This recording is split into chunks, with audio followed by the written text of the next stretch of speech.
I want you to imagine walking into like the sleekest, most advanced Silicon Valley server room you can picture. Oh, right, with the rows of monolithic black towers and everything. Yeah, exactly. The air is hyper-cooled, blinking blue lights everywhere, and you hear this subtle, relentless hum of quantum computing just filling the space. Sounds pretty intense. It is. But now, imagine walking right into the center of that room and sitting on this pristine metal server rack is an ancient, weathered, handwritten parchment scroll. Wow, that is quite the visual contrast. Right. There's this profound friction in that image. It kind of forces a question for you, the listener.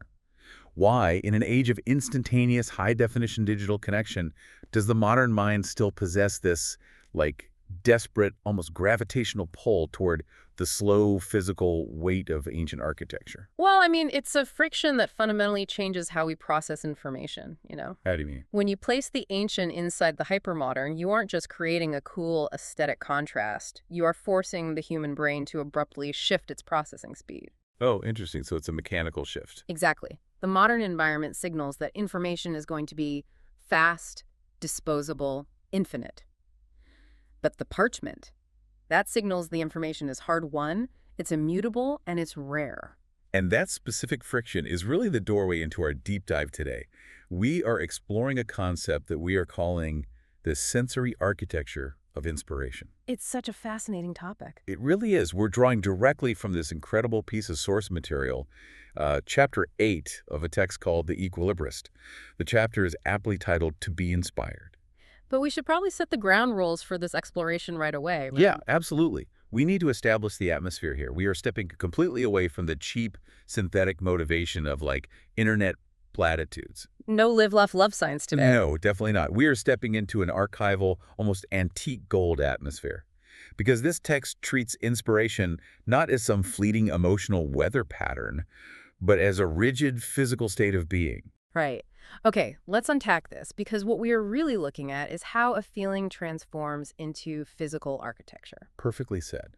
And doing that requires looking closely at the missing narrative textures that usually accompany discussions of inspiration. Yeah, we so often talk about what inspired people achieve, but we rarely talk about, like, how their lungs actually expand, or how their gait shifts. Or the specific calculated environment they literally have to engineer to sustain that state. Exactly. And the source text provides a highly strategic archetype for this, a state of operation it refers to as the life wizard. Which is such a cool term.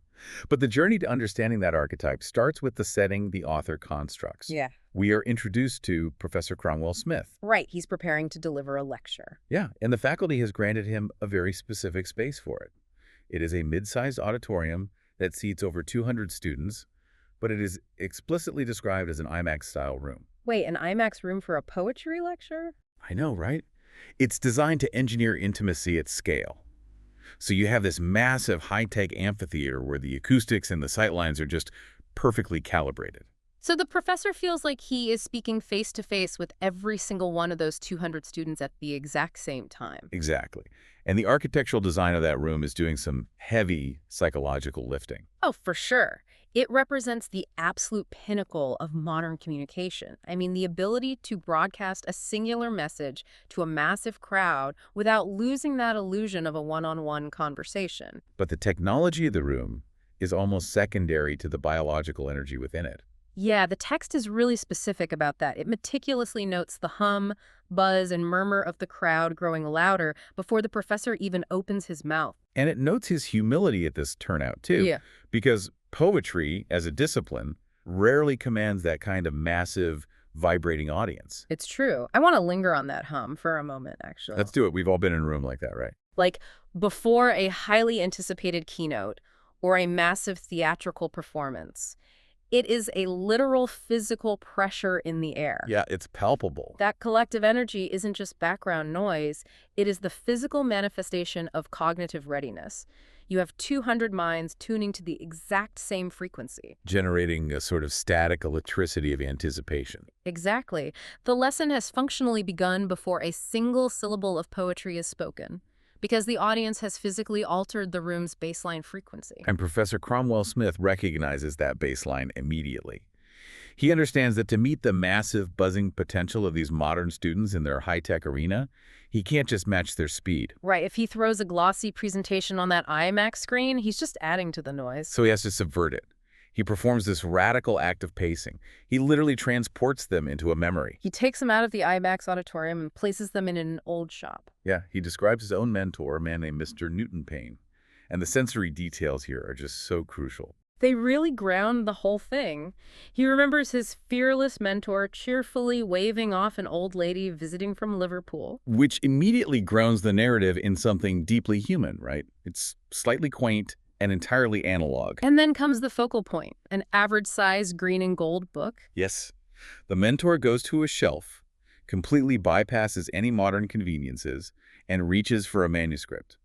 He pulls out a scroll and unrolls it with deliberate care, physically smoothing its edges. Think about the actual mechanics of unrolling a parchment scroll for a second. Okay, I'm visualizing it. It cannot be done quickly without damaging the material. It requires two hands. It requires friction. It demands a physical slowing down of the body. Exactly, which forces a corresponding slowing down of the mind. By bringing this memory, this physical act of unrolling an ancient medium into the modern, buzzing IMAX room, the professor is engineering a bridge between eras. It goes right back to that server room analogy we started with.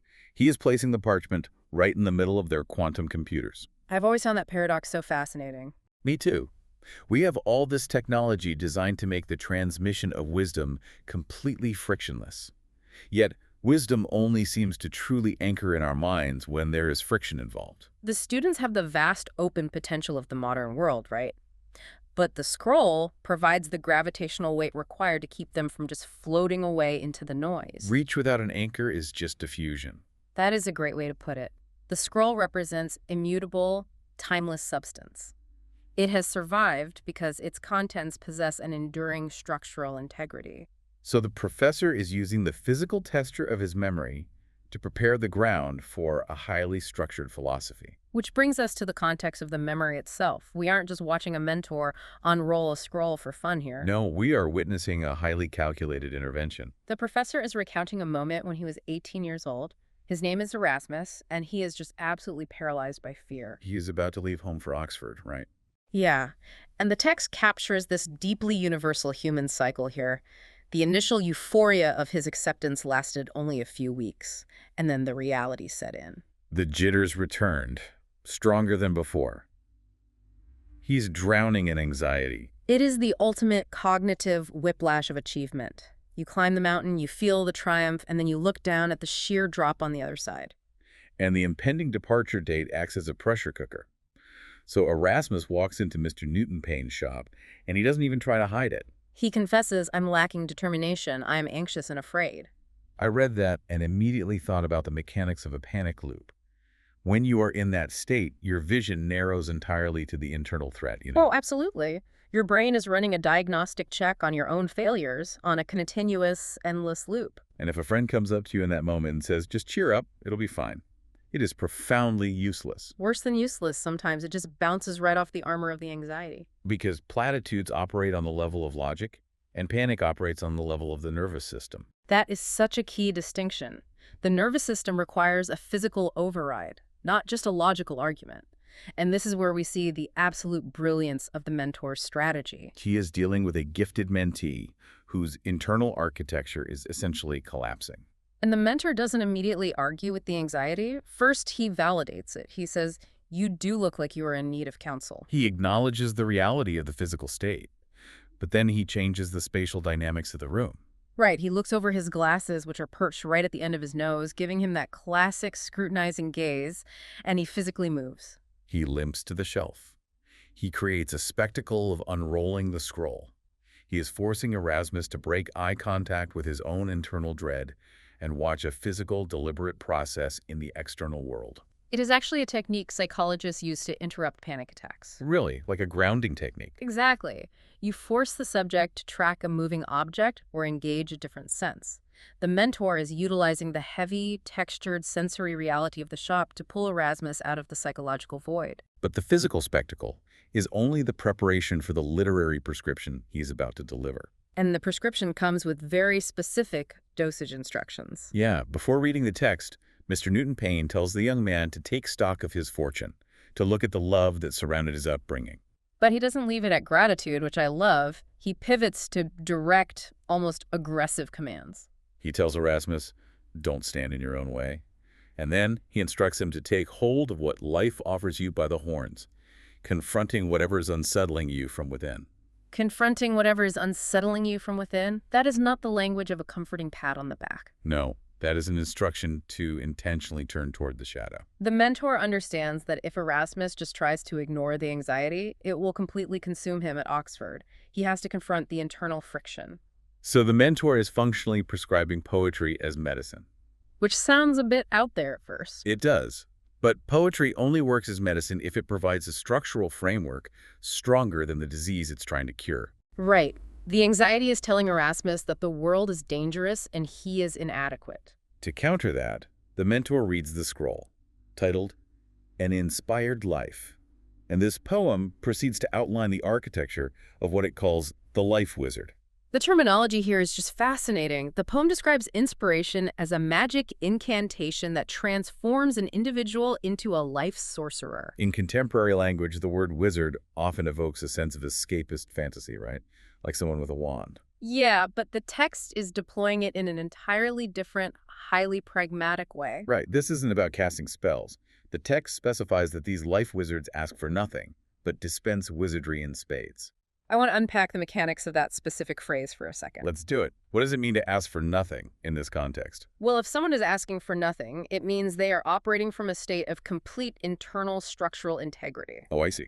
They don't need external validation to shore up their foundation. Exactly. Because they require nothing, all of their energy flows outward. They dispense solutions, creativity, and positive momentum. They are a net positive force in any environment they enter. It represents the ultimate state of hyper-readiness. The text actually says later that the inspired state means having all our good antennas up. Ready to capture life's best offerings. And the opposite of this is the anxious state Erasmus is in, where the antennas are completely retracted and the system is purely defensive. The life wizard is exquisitely attuned to the frequencies of opportunity that defensive people entirely miss. And the poem explains exactly how the life wizard maintains those antennas. It introduces the metaphor of the magical magnifying glass. Such a great image. It says an inspired person contemplates life through this glass, seeing a rosy picture even in the most trying of circumstances. Now, if the poem stopped there, I would honestly reject it. Right, because seeing a rosy picture when things are terrible sounds like toxic positivity. It sounds like a willful blindness to reality. But the text immediately follows that image with a critical caveat. It says, that is why to be inspired requires a great deal of ingenuity. The inclusion of the word ingenuity fundamentally elevates the entire philosophy. It really strips away the illusion that optimism is a default, lazy setting. This is a vital point to explore for you listening. Cynicism is often disguised as intelligence. Oh, constantly. It feels smart to point out the flaws in a system, to expect the worst, and to armor up against failure. But cynicism is actually cognitively lazy. Gravity does all the work. It is the easiest thing in the world to look at a trying circumstance and declare it ruined. Exactly. To look at a collapsed structure and see only ruin requires zero imagination. But to look at that same ruin and engineer a way to extract value, meaning, or a new path forward that requires immense cognitive horsepower. So the magical magnifying glass does not blur out the tragedy or the difficulty. Not at all. It functions as an analytical tool, magnifying the specific hidden utility within the difficult circumstance. The rosy picture isn't a delusion. It is a highly engineered extraction of hope generated by raw intellect. That is the ingenuity the poem demands. It takes exhaustive work to be a life wizard. You have to actively build the rosy picture out of raw, difficult materials. And that brings us to what I consider the most compelling spatial metaphor in the entire text. I think I know which one you're talking about. The poem declares that for an inspired person, limits, boundaries, or periscopes are replaced by open horizons, ready for the countless moonshots ahead of us. The transition from the periscope to the open horizon. It's a remarkable piece of imagery. It really is. I am somewhat obsessed with the choice of the word periscopes here, because a periscope is not just a tool for looking. It dictates your entire physical environment. How so? Well, think about it. If you are looking through a periscope, you are, by definition, submerged. You are trapped inside a heavily armored, pressurized metal tube. You are in a submarine. You are underwater, surrounded by crushing pressure, and you are defensively poking a tiny lens above the surface just to see if it's safe. It is the ultimate posture of anxiety. The environment is hostile, so you hide and peek. And by contrast, stepping onto an open horizon requires breaching the surface. You have to open the hatch, leave the armored tube, and stand exposed on the deck with a 360-degree view. There is a massive friction there, though. I mean, for a kid like Erasmus, who is terrified of Oxford, the submarine makes sense. The armor makes total sense. If you are standing on an open horizon, you are exposed to the elements. You are vulnerable to attack, to failure, to judgment. Right. So how does the philosophy of the life wizard justify that extreme vulnerability? Why abandon the safety of the periscope? Because the safety of the periscope is an illusion that guarantees a limited life. Wow. Okay, unpack that. The text justifies the vulnerability by redefining the nature of the pressure itself. It describes inspiration not just as an emotion, but as a noble, altered state. An altered state. Yeah, and the specific characteristic of this altered state is that there is no burden, drag, or heaviness, and everything becomes light, bright, and inviting. Everything feels effortless. So the altered state literally changes the physics of the world around you. It changes your internal buoyancy. When you are in the defensive posture of the submarine, every decision is heavy. Every potential failure is a catastrophic breach of the hull. But inspiration fundamentally alters the cognitive load. Yes. When you are operating from a place of deep alignment and inspiration, the fear of judgment, the drag that pulls you underwater, it just evaporates. The vulnerability of the open horizon is no longer perceived as a threat. It becomes, as the text states, fertile ground for our dreams. You abandon the periscope because you realize the armor wasn't protecting you, it was blinding you. You cannot calculate a moonshot while looking through a 1-inch lens underwater. Exactly. The horizon is required for the trajectory. And then the poem goes on to establish a hierarchy of human traits that is, frankly, disruptive to how we usually operate. Oh, it really shakes things up. It makes a bold claim about will, passion, and confidence. It states, will moves mountains, inspiration recreates them. That's a powerful line. It continues. That's why inspiration renders will ordinary, supersedes passion and conviction, and reduces self-confidence to a mere tool. To tell a high-achieving student heading to Oxford that his self-confidence is a mere tool is a radical decentering of the ego. It is, and we will see one of the modern students challenge that exact premise shortly. But before we get to the intellectual debate in the IMAX auditorium, we have to look at the physical aftermath of the mentor's prescription. Yes, because we titled this deep dive The Sensory Architecture of Inspiration. And up to this point, the architecture has been entirely metaphorical. But when Erasmus leaves the shop, the philosophical blueprint physically manifests in his biology. This is the critical transition in the text. The philosophy becomes physiological. Erasmus steps out into the night. He is strolling back home. And the internal shift, the abandonment of the periscope, alters his physical mechanics. The text says, I feel life coursing through me, every breath filling my lungs with renewed energy. Slowly, my stride and gait begin to shift, and the tension etched into my face starts to fade. The anxiety that originally drove him into the shop had physically compressed him. Fear tightens the chest, shortens the breath, hunches the shoulders, and locks the jaw. It prepares the body for impact. But the mentor's intervention has successfully overridden the nervous system. The inspiration physically expands him, his lungs open up, his stride lengthens, indicating a forward momentum rather than a defensive retreat. It's the physical embodiment of the open horizon. And the proof that this isn't just some subjective internal feeling comes the very moment he walks through his front door. His mother looks at him and immediately notices the change. The text highlights this deep maternal connection. It reads, for the first time in weeks, my face carries a broad smile, and my eyes reflect a steely, resolute determination. She doesn't need to hear the poem. She doesn't need an explanation of what happened at the shop. She instantly reads the new frequency he's emitting, which serves as the narrative proof that an inspired life is an external, visible frequency. It is not something you can keep entirely to yourself. It functions like a reverse poker tell. A reverse poker tell. I like that. Think about it. In a high-stakes poker game, a player might have a micro-expression like a tightening of the lips, or a rigid posture that leaks the fact that they are bluffing or terrified. Right. Their body betrays their internal instability. Erasmus is experiencing the inverse of that. Yeah. His body is involuntarily leaking massive alignment and certainty. The relaxation of his facial tension is broadcasting his internal structural integrity to anyone watching. And the text explicitly codifies this broadcasting. The poem states that around an inspired person, a powerful halo of positive energy radiates a magnetic field. The mother is simply the first person to step into that newly established magnetic field. I think about the physics of a magnetic field. It is invisible, but its effects on the physical world are undeniable. It aligns iron filings, it generates currents. If you are operating as a life wizard, you are literally altering the emotional physics of the rooms you walk into. You draw certain opportunities and people toward you, and you actively repel certain anxieties and toxicities. You cannot be a secret life wizard. If you are truly inspired, your stride changes, your breathing changes, and your environment reacts to the transmission.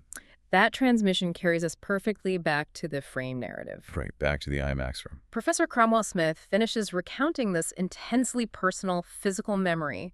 He pauses and looks out over the auditorium. And the text notes that the room feels charged with a collective energy. The 200 students haven't just been listening to a story, they have been entrained to the frequency of the scroll. But the author is very careful not to let the chapter float away into pure mysticism here. Yeah, he grounds it very quickly. The professor opens the floor, and 3 specific students push back. They act as proxies for us, the audience, demanding to know how this archaic poetic philosophy actually survives contact with reality. And the selection of the students' disciplines is highly deliberate. We have philosophy, arts, and engineering. They represent the 3 pillars required to operationalize the life wizard archetype. Let's start with philosophy. A student named David hones in on that disruptive line we discussed earlier. He asks the professor, how can inspiration surpass such powerful forces? Isn't self-confidence fundamental to success? He is defending the modern currency of achievement. We are all taught from day one to build our self-confidence. David's friction is entirely logical. Self-confidence is the armor we are told to wear. But the professor dismantles it by exposing its limits. He acknowledges that self-confidence is necessary, but he argues that it draws exclusively from the reservoir of past achievements. That is such a profound distinction for you to consider. Self-confidence relies on a receipt. A receipt, yes. You believe you can pass a test because you have studied and passed tests before. You believe you can climb a mountain because you have hiked hills. It is entirely bounded by your historical data. And therefore, it is finite. The professor uses a brilliant spatial metaphor to explain the difference. He says while self-confidence can help us climb a mountain, inspiration can lead us to envision entirely new landscapes and forge paths no one has ever taken before. Self-confidence is the pickaxe. It is the tool that helps you execute the manual labor of the climb. But inspiration is the topographical map of a continent that hasn't even been discovered yet. If you only rely on self-confidence, you are trapped replicating variations of your past. Inspiration requires no prior evidence. That is exactly why it reduces self-confidence to a mere tool in the hands of the life wizard. It's the difference between iterating and innovating. Then we move to the second student, Leela.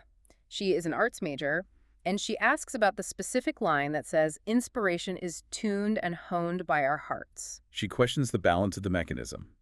Is inspiration a purely emotional phenomenon, or is there an intellectual component? She is probing the structural stability of the feeling, because if it's purely emotional, it's highly vulnerable to mood swings. And the professor tells her that it must be a harmony of both.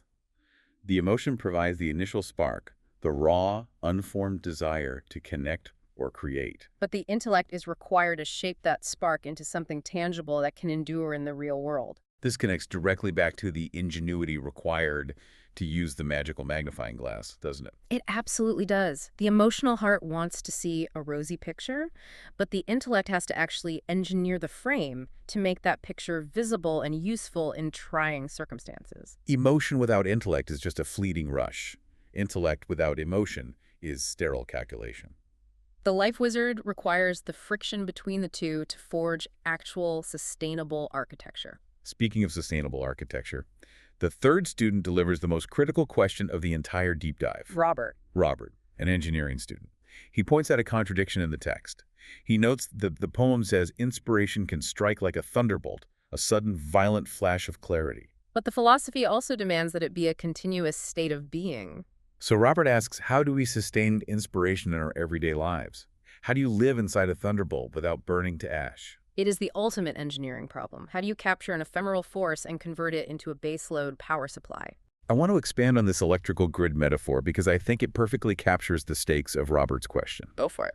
A thunderbolt is millions of volts of raw, chaotic energy. It is exhilarating. It is the moment you have a brilliant idea at 2 a.m. Right, but you cannot run a city on lightning strikes. Exactly. They are unpredictable, and if they hit your house directly, they blow out the wiring. To run a city or a life, you need a meticulously maintained power grid You need power plants, substations, and transformers. that step down the massive voltage into a steady, reliable current that can quietly run the refrigerator and keep the lights on day after day. Robert is asking the professor for the schematic of that internal power grid. And the professor provides the exact schematic. He tells Robert that sustaining the grid requires cultivating an environment that nurtures it. This is not a passive endeavor at all. No, the professor explicitly outlines the infrastructure. You must surround yourself with people, experiences, and activities that align with your passions and values. That is the physical wiring.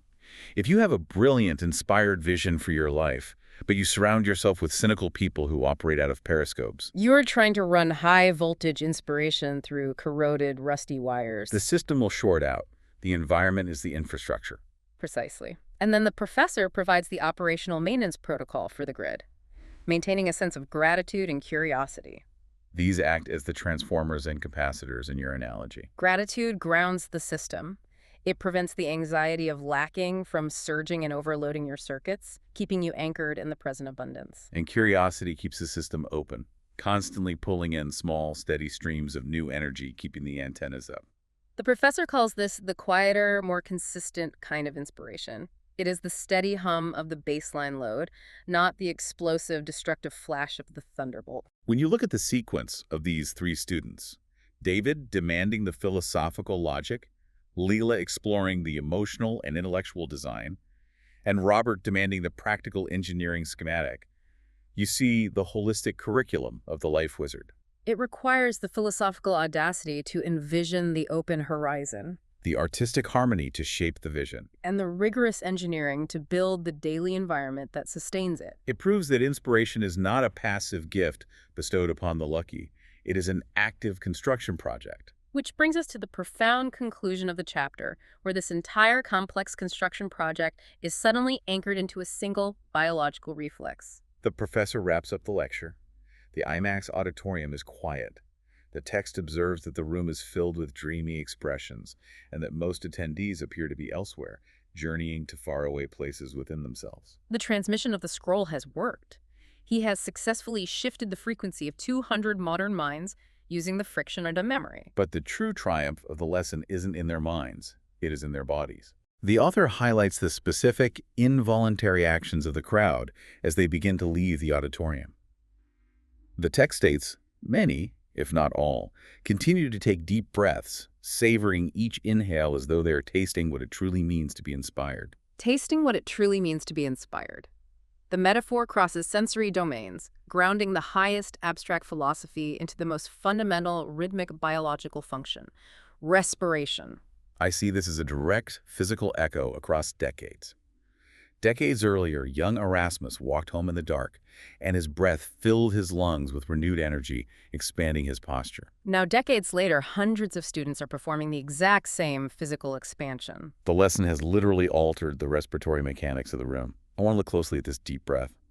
We understand how muscle memory and sensory anchors work in other contexts, right? Oh, definitely, like with smell. Yeah, we know that the olfactory bulb is tied directly to the emotion and memory centers of the brain. You catch the scent of a specific brand of sunscreen or a particular wood smoke. And you are instantaneously, involuntarily transported to a childhood beach or a specific campfire. The scent bypasses logic and activates the psychological state. It functions as a biological trigger. Exactly. And I believe the text is suggesting that this specific, deliberate, savoring breath functions as a respiratory anchor for the life wizard state. It is a highly practical, physical tool. It is reverse engineering the psychological state through the physical architecture. Right. The mind and the body operate in a continuous, inescapable feedback loop. If you are anxious, your breathing becomes shallow, which signals to the brain that there is a threat, which increases the anxiety. It is a closed loop of panic. But when these students intentionally take a deep, savoring inhale, They are artificially inducing the biological markers of safety and inspiration. They are expanding the chest cavity, oxygenating the blood, and releasing the muscular compression of the jaw and shoulders. They are forcing their bodies to stand on the open horizon. Yes. By adopting the physical architecture of inspiration, they are sending a mechanical signal to the brain that the environment is secure, that the antennas can go up, and that the drag has been removed. The students leaving that auditorium aren't just carrying a poem in their notebooks. They have installed the baseline infrastructure of the internal power grid directly into their lungs. It is a stunning piece of narrative design. We have journeyed through an incredibly dense, layered architecture today. We really have. We began by standing in the friction between the humming, ultra-modern IMAX auditorium and the slow, deliberate weight of an ancient parchment scroll, recognizing that our vast modern potential requires a timeless anchor so we don't spin out into the noise. We witnessed a mentor's masterful intervention, using a physical spectacle and a literary prescription to shatter an 18-year-old's loop of anxiety. We deconstructed the rigorous demands of the life wizard, the massive cognitive ingenuity required to use the magical magnifying glass, and the strategic vulnerability required to abandon the heavy defensive periscope for the unobstructed view of the open horizon. We observed how that philosophical shift inevitably leaks into the physical world, altering the mechanics of a stride and generating a magnetic field of steely determination so palpable that a mother can read it instantly. And we sat in on a masterclass of intellectual friction, watching modern students test the tensile strength of the philosophy, learning that inspiration must supersede finite self-confidence, harmonize emotion with intellect, and be sustained not by chaotic thunderbolts, but by a meticulously engineered grid of gratitude, curiosity, and aligned environments. And finally, we saw hundreds of minds anchor that entire massive structure into the simple, repeatable reflex of a savored breath. It is a comprehensive blueprint for living. It insists that you are not at the mercy of your emotional weather. You are the architect of your physical and psychological state. And that is the ultimate takeaway for you listening to this deep dive. Inspiration is not a lottery ticket. It is not something that happens to you. No, it is a structure you build.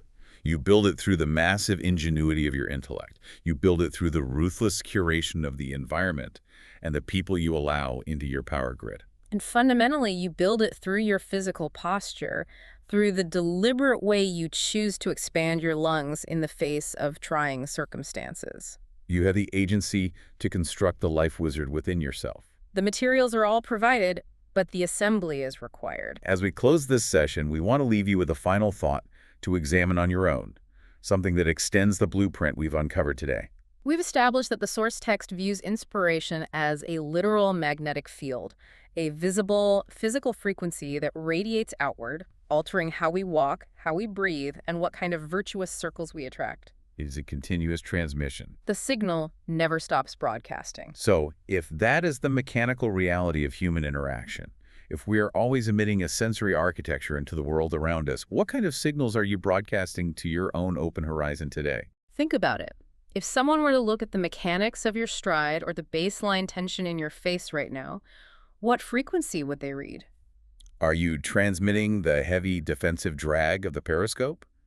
Or are you broadcasting the hyper-ready, abundant static of the life wizard? It's an essential diagnostic question for your internal grid.